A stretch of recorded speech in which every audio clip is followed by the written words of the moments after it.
Jesus, nós te amamos e nós te damos toda a glória. Nós sabemos que a glória só existe, Jesus, porque o Senhor existe. Nós sabemos que toda a realidade, ela só é verdadeira porque o Senhor é verdadeiro.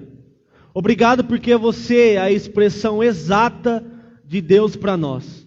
Obrigado porque quando o Senhor recebeu glória e honra da parte de Deus, Jesus, você provou a morte por todos nós. Nós queremos te agradecer, Jesus, porque através de você, hoje nós temos vida. Nós queremos te agradecer, Jesus, porque através de você, nós recebemos graça. Obrigado, Jesus, porque através de você, nós recebemos amor. E esse amor, Jesus, sarou a nossa alma, vivificou o nosso espírito. E hoje nós somos plenamente convictos de que esse amor é suficiente para nós. Obrigado pela sua graça, Jesus. Obrigado pela sua graça, porque um dia ela veio, e não veio para apontar o nosso erro, mas veio para apontar a suficiência que existe em você. Obrigado, Jesus, nós te agradecemos.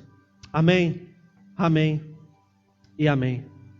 Boa noite, irmãos, para você que me assiste, graça e paz. Hoje é eu que vou conversar um pouquinho com vocês. Então, desde já, eu peço que você abra sua Bíblia comigo em Hebreus, capítulo 1 e o verso 1. A carta de Hebreus, particularmente, é uma das cartas que eu mais me identifico. E no comecinho, quando eu comecei a ler ela, nós tínhamos o costume de comentar entre nós, amigos, qual que é a carta que você tem mais dificuldade de entender? E no começo, para mim, era a carta de Hebreus. A carta de Hebreus era a carta que eu tinha mais dificuldade, vamos dizer assim, de entender, né? Mas quando passamos tempo com o Espírito Santo, pela graça de Deus, Ele nos ensina, Ele nos mostra e nos revela aquilo que está por trás da letra. Amém? Se você abriu sua Bíblia comigo em Hebreus capítulo 1, verso 1, o escritor ele fala assim: havendo Deus outrora falado muitas vezes e de muitas maneiras aos pais pelos profetas, nesses últimos dias nos falou pelo Filho. Repare que o escritor ele fala assim que Deus falou de muitas maneiras com eles pelos profetas, mas agora Deus nos falou de uma única maneira. Qual, Anderson? Através do Filho. E nós sabemos que o Filho, ele é a expressão exata do Pai.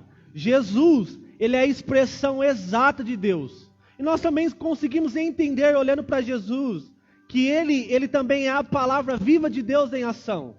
Então, quando o escritor de Hebreus diz que ele agora nos falou pelo Filho, e o Filho é a ação de Deus, a expressão exata de Deus, é a palavra revelada de Deus, nós conseguimos entender que Deus nos fala também de uma única maneira, através do Filho, que é a palavra. Acredito que a maior necessidade nossa,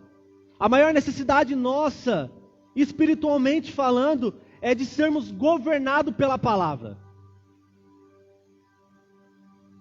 A imaturidade é um fruto de quem não é governado pela palavra. A palavra, quando, a partir do momento que eu passo a conhecê-la, eu começo a crescer em estatura, eu começo a crescer em imagem, até que o Filho tome forma em mim. E quando o Filho, ele toma forma em mim, todas as coisas mudam. O sentimento, ele existe, mas ele não tem poder mais sobre mim. As circunstâncias, elas existem, mas ela não tem mais poder sobre nós. Quando nós começamos a conhecer a palavra, começamos a crescer, a palavra começa a nos governar. Nós não limitamos o sentimento, a circunstância, até então a incredulidade. Nós não dizemos que ela não existe, mas ela não tem mais poder ou autoridade sobre nós. Quando somos governados pela palavra, irmãos, nós nos tornamos testemunha da própria palavra. E testemunha, hoje vendo um pouco, testemunha, ela significa produtores de evidências. Produtores de evidências. Quais evidências, Anderson? Evidências de que o Cristo ressuscitou e que hoje Ele vive. Então, quando eu entendo isso, começo a me tornar produtor de evidências do Cristo ressurreto, do Cristo ressuscitado. Irmãos, eu começo a viver um reino hoje e agora. Um reino que todos esperam, mas que na verdade já está entre nós. A única maneira de Deus falar com a gente hoje, de mostrar quem Ele é através do Filho, que é a palavra em ação. Então o desejo do nosso coração, nós precisamos ansiar isso. É ansiar conhecer essa palavra por qual Deus fala. É ser governado por essa palavra na qual Deus fala. Às vezes as grandes coisas, elas começam a tomar o nosso coração. Aí Paulo vem, o escritor de Hebreus vem e fala assim: atente, se apegue firme, não aquilo que você sente, ou aquilo que você ouve, não as grandes coisas. Paulo fala, tome cuidado para você se apegar firmemente, atentamente, nas verdades que você ouviu. Não é se apegar nas coisas que ouvimos e vemos, mas é se apegar em algo que é invisível, irmãos. A palavra, ela é invisível. Quando eu falo de palavra, eu incluo também das escrituras, porém ela vai muito além disso. Eu falo de uma verdade divina, eu falo de um governo divino, eu falo de um governo invisível, mas real. De um governo que não vemos, mas sabemos que ele existe. Então eu acredito que a maior necessidade nossa hoje é de sermos governados pela palavra. E para sermos governados pela palavra, irmãos, nós precisaremos, a princípio, conhecê-la. E para conhecer, eu preciso passar tempo com ela. Amém? Então você que me ouve, repita assim comigo: para conhecer, eu preciso passar tempo com ela. Então repare que o escritor de Hebreus disse: a quem nos falou pelo Filho, ele continua assim: a quem constituiu o herdeiro de todas as coisas, pelo qual fez o universo. Ele é o esplendor da glória e a expressão exata do seu ser, sustentando todas as coisas pela palavra. Irmãos, a nossa dificuldade de crer nisso é de crer que o mesmo poder que a palavra tem para sustentar todas as coisas, nós temos dificuldade de crer que é o mesmo poder que ela tem para nos sustentar. A dificuldade nossa, nós pregamos, a palavra sustenta tudo, mas no momento que nós precisamos ter uma ação de fé, para que essa palavra também nos sustente, irmãos, é nesse lugar que nós falhamos, é nesse lugar que nós caímos. Quando eu falo cair, irmãos, eu falo de uma realidade de voltar para trás, de olhar para a palavra e dizer assim: palavra, você tem o seu lugar, mas eu não te dou a primazia na minha vida. Você pode sustentar todas as coisas, mas a minha vida você não tem poder para sustentar. Irmãos, eu não estou falando de nós dizermos isso claramente. Eu estou falando da nossa atitude de expressar isso. A nossa pregação grita: a palavra sustenta todas as coisas, mas não acreditamos que o mesmo poder que ela sustenta todas as coisas é o mesmo poder que ela tem para sustentar a nossa vida. Irmãos, ela só pode sustentar a vida de quem se apoia nela, de quem decidiu ser governado por ela. É por isso que nós vemos muitas pessoas entrarem em ansiedade, em medo, em depressão, em circunstância de até então fazer loucuras. Tirar a própria vida é uma loucura. Porque elas não se apoiam na palavra, e por não se apoiar na palavra, a palavra não tem poder para sustentar ela. Porque a palavra só tem poder para sustentar em algo que se apoia nela. Então, quando eu me apoio na palavra, a palavra sustenta a minha vida. Quando eu decido ser governado pela palavra, a palavra sustenta a minha vida. Quando eu entendo que a única maneira de Deus falar, de Deus governar hoje, num reino que é invisível, mas real, é por meio de homens e mulheres que decidiram ser governados pela palavra. Quando entendemos isso, irmãos, quando entendemos essa verdade, a palavra tem o poder de sustentar a minha vida. A parte mais difícil é isso, irmão. É no momento de colocar a fé em ação. É de colocar a fé na palavra. Se a palavra disse, mas meus olhos ainda não viu, eu não vou se apoiar no que meus olhos veem. Eu vou se apoiar no que a palavra diz. Eu não vou correr para algo que os meus olhos estão vendo.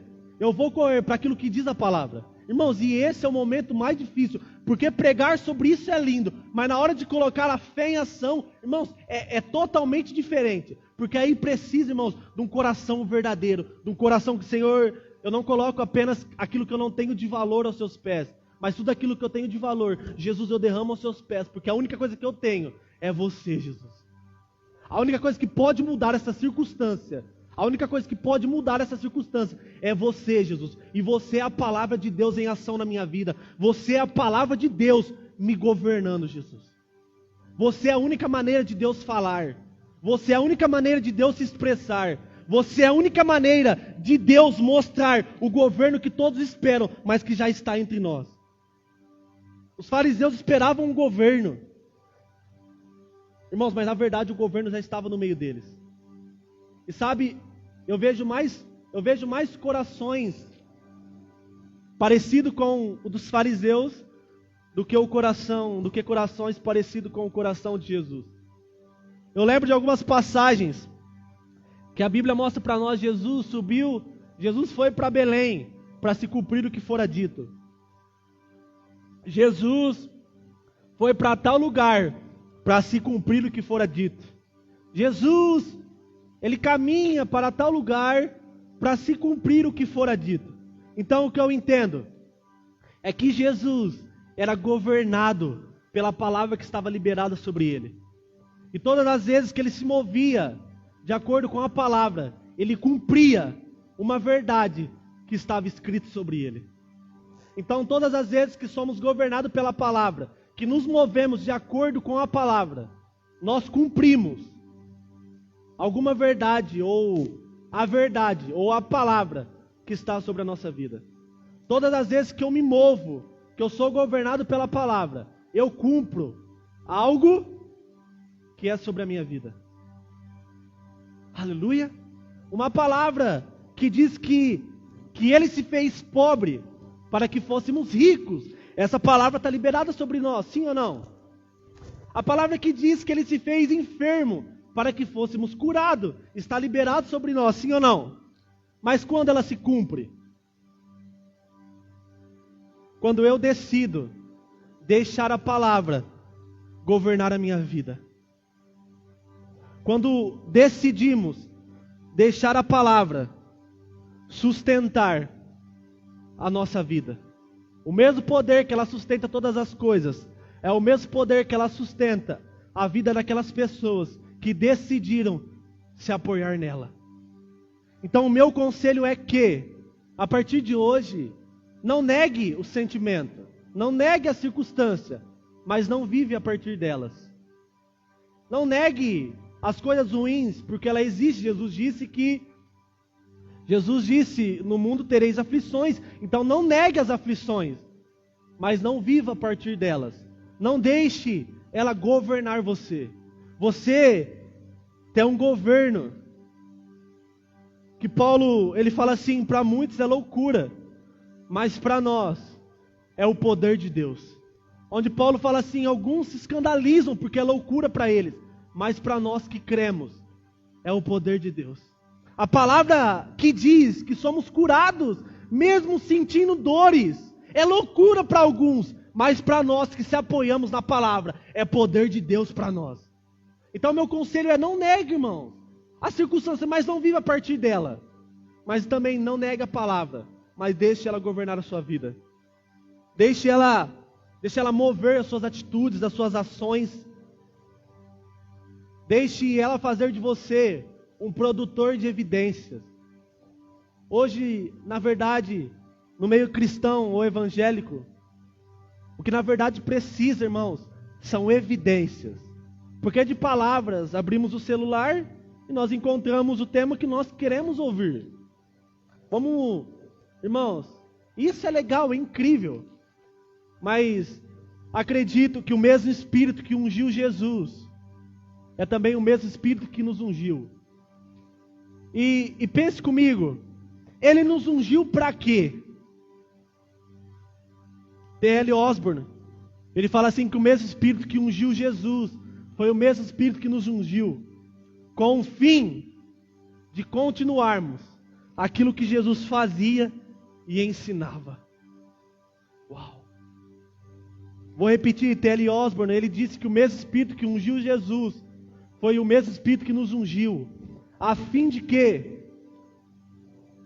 A fim de nós continuarmos a fazer aquilo que Jesus fazia e ensinava. Então deixe Ele fazer de você, na sua casa. Hoje você tem a maior oportunidade de produzir evidência na sua casa. A pandemia, ela trouxe algo bom, de nós podermos nos reunir, poder olhar um no olho do outro, poder tocar um no outro, poder tirar a máscara, se podemos dizer assim, porque você quer tirar a máscara de alguém, vive próximo dela. Você não apenas conhece algo bom, mas também conhece algo ruim. Então você quer tirar a máscara de alguém, aí vai um conselho para você, vive perto dela. Amém? Então trouxe algo bom, de poder olhar um no olho do outro, de poder na sua casa. Então você que me ouve, você que está me ouvindo, decida hoje conhecer a palavra. Jesus, eu coloco o meu coração aos seus pés. Eu quero que a sua palavra me governe. E por isso eu vou passar, Jesus, horas com você, Jesus. Eu vou passar horas te ouvindo. Sabe que eu entendi hoje? Que ouvir Jesus é vê-lo. Jesus, eu decido hoje ser governado pela tua palavra. Tudo que a sua palavra diz, Jesus, eu decido a partir de hoje obedecer e ouvir ela. Eu decido hoje colocar meu coração e deixar ela governar minhas ações. E tenho certeza que na sua casa você vai ser um produtor de evidências de um reino que todos esperam, mas que na verdade já está aqui. Mas por que você não se preocupa com as circunstâncias? Porque todo mundo fala, se preocupa, todo mundo está preocupado quando sai a vacina. Irmãos, porque eu vivo num reino que ele é invisível, mas é real. E no reino invisível, não é um líquido que me guarda. No reino invisível, o que me sustenta é a palavra de Deus. Aleluia. Então você que está me ouvindo, feche os seus olhos. Espírito Santo, nós amamos a tua palavra, Espírito Santo. Espírito Santo, obrigado porque todas as vezes que precisamos do Senhor, o Senhor estendeu os seus braços de graça. Obrigado, Espírito Santo, porque todas as vezes que não tínhamos um caminho, o Senhor mostrou para nós o caminho chamado Jesus. Obrigado, Espírito Santo, porque todas as vezes que não tínhamos uma palavra para ser o nosso chão, o Senhor nos mostrou a palavra chamada Jesus. Obrigado, Espírito Santo, porque todas as vezes que não tínhamos lugar para se apoiar, o Senhor nos mostrou a palavra. Uma palavra que não é morta, mas uma palavra que está em ação, viva, eficaz e cortante. Viva, eficaz e real. Obrigado, Espírito Santo. Obrigado porque você é o nosso melhor amigo. Obrigado porque todas as vezes que olhamos para você, você nunca nos condenou. Obrigado porque todas as vezes que olhamos para você, o Senhor mostrou para nós que o sangue de Jesus é maior e continua sendo maior do que todas as coisas. Obrigado porque não fomos comprados por prata e ouro, que são coisas corruptíveis e vendíveis. Nós somos comprados pelo sangue de Jesus, algo que ninguém pode corromper, algo que ninguém pode vender ou comprar. Obrigado, Espírito Santo. Obrigado porque nós te amamos, e isso é fruto do seu amor por nós. Obrigado porque hoje podemos colocar o nosso coração 100% na sua palavra, porque o mesmo poder que a palavra tem para sustentar todas as coisas, é o mesmo poder que a palavra tem para sustentar as nossas vidas. Obrigado, Espírito Santo. Obrigado, nós te agradecemos porque o Senhor vive e reina em nós. Obrigado porque o reino que todos esperam, ele já está hoje, aqui e agora. Ele é real. Obrigado, Espírito Santo. Nós te agradecemos pelo poder do nome de Jesus. Amém. Amém. E amém. Amém? Obrigado a você que nos ouviu, que ficou conosco. Nós queremos agradecer vocês. Deixe essa palavra frutificar no seu coração. E lembre, toda pessoa que é governada pela palavra é produtor de evidência do reino que todos esperam, mas que na verdade já está aqui.